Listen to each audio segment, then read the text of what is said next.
Hello everybody and welcome to today's video, and in today's video I'll be discussing why comparing Kamala Harris to Hillary Clinton isn't exactly a fair comparison. By the way, I did just change the style to white. I think I had it on white for a while, and I think I changed it to dark probably a couple months ago, and then I changed it. I'm considering changing it back to white. Please let me know what you guys want me to do. Probably stick with it for a few months. Depending. I think for a while, I typically just go a few months of these things. I think I've gone with dark right now for a fairly long time. Or let me know if you want me to change it. Default looks like that. Grayscale, I don't really like grayscale. Metallic, I don't really like. Terminal, I do not like, but I like, my favorite ones are dark white and like these special ones or whatever, but basically dark or white. I'm gonna go put it on white for now. Actually, I'm gonna keep it on dark. Just let me know what you guys want me to do. With the backgrounds, but a lot of people compare Kamala Harris to Hillary Clinton, and yes, they are both more or less bad candidates. I would say that Clinton was just an abysmal candidate. It was really an example of honestly the Democratic Party, because the Democratic Party does this a lot where they just nominate awful candidates, seemingly because Um, I guess the Democratic establishment likes them. I'm not even certain at this point. But they nominate. In 2020, they did a good job, but in 2016, um, that was just it was a boneheaded decision to nominate Clinton, honestly. But the thing about Clinton is she honestly lacks appeal across the board. I mean, like, she's horrible for white rural voters, even not against somebody like Trump. There's probably going to be loads of anti-Clinton white rural turnout. Um, she is not exactly. I'd say this per strong suit probably is in the suburbs, or that's where she's the least weak. But she still isn't exactly a great suburban candidate. Um, she she's horrible for black voters. She's awful at turning out black voters. The white working class, she's terrible for. Even not against somebody like Trump, she overall is just an abysmal candidate. I mean, like, she did decent with Hispanic and Latino voters, I think, but that's probably the extent, to major demographics that'll affect the election, majorly, nationally, that is, that she was good for, or even average for. She was an awful candidate. I mean, like, looking at 2016, we saw Iowa shift drastically away from her. A lot of these, in fact, we can go look at the change from 2012. It was a drastic change. We can see that it's actually kind of strange. There's like some area right around over here that like voted blue with Obama, voted I think red in 2016 obviously. Probably a little bit less red but still fairly red in 2020. Yeah. Oop. Yeah, it's kind of interesting. I'm not certain. I would assume that since it contains this large chunk of like southwestern Wisconsin, that it's just like a lot of white working class voters. I'm really not certain. Clinton really struggled down this northeastern quarter, I guess, of Iowa.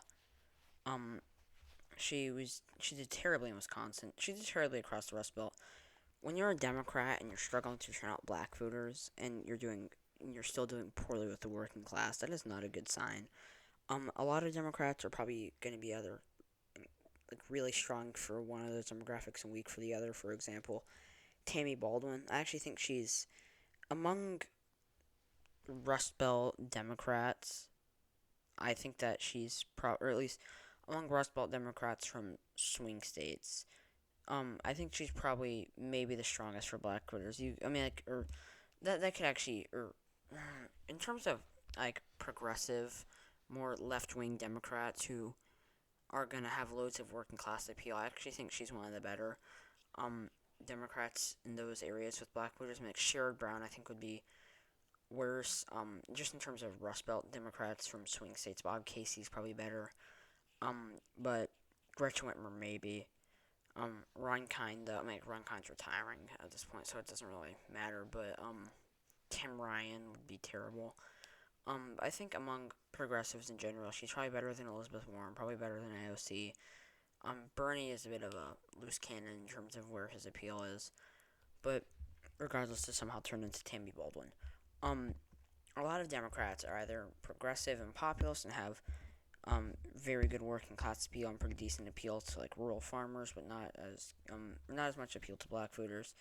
Whereas there will be moderate Democrats who have more suburban appeal and more appeal to black voters, but really struggle with the working class. And that Clinton was progressive-ish, but she was also establishmentarian, which is an awful mix because she's not doing well with black voters, but she's also too establishmentarian for a lot of these working class voters. She was just a really, really terrible candidate. Whereas I think that Harris is, yes, not exactly going to be the strongest candidate imaginable. I think that she definitely has significantly more appeal than Clinton does in other areas. I think that Harris has the ability to do very well with black voters in the Rust Belt and do very, very well in the suburbs. I think that she would carry Georgia, probably, depends on the election. Whereas Clinton would almost certainly lose it, even just on her own, because she would get enough there would be enough anti-Clinton turnout, coupled with hardly any black turnout. It would just be a really bad look for her. I think that Harris is much more. I think that Harris would have a much higher chance of carrying a state like Arizona. Um, so I think what people tend to see is very relatively large names. They're fairly similar in the sense that they're more on the progressive end, I guess, and establishmentarian, who are like big name Democrats who are likely to run and who are viewed by voters as very unlikable. And I mean, like, people do see that, but I think what a lot of people should realize is that Harris isn't. Clinton is like, there's like good candidates. There's like Tammy Baldwin, Joe Biden. Actually, there's like ridiculous candidates like Barack Obama, and then there's like Joe Biden, Tammy Baldwin, and then kind of below that like Sherrod Brown. Now I'm just gonna give Sherrod Brown like his own thing. And below that, kind of more average candidates, I guess. Pete Buttigieg could be thrown in there, or he could be like below average. I'm struggling to think of like random candidates. Stacey Abrams probably in a tier with Sherrod Brown, or either low for Sherrod Brown, high for Pete Buttigieg. People like that, and then Clinton, and then there's like bad candidates, and then there's Hillary Clinton. She was just terrible, and I think that people are jumping too quickly to this she's as bad as Hillary was, because I think we should probably take a moment to realize just how truly awful of a candidate Hillary Clinton was. Like, that was like it. Why anybody would think it was a good idea for the Democratic Party to nominate her, it's anyone's guess at this point. She was just a terrible, terrible candidate. It was a boneheaded decision by the Democratic Party. And yes, Harris, once again, is not the best candidate ever. I would not want to nominate her if I was the DNC. But it's an unfair comparison because Harris realistically has a shot at winning the Rust Belt. She definitely has the appeal to black voters. She definitely has the appeal in the suburbs. If the Biden economy does very, very well, she could actually have the appeal to the working class. I doubt it, but there's a chance that not that the Biden economy doesn't do well, that she somehow finds a way to get appeal to the working class, but it's definitely a possibility. Whereas Clinton was always just going to be just a terrible nominee.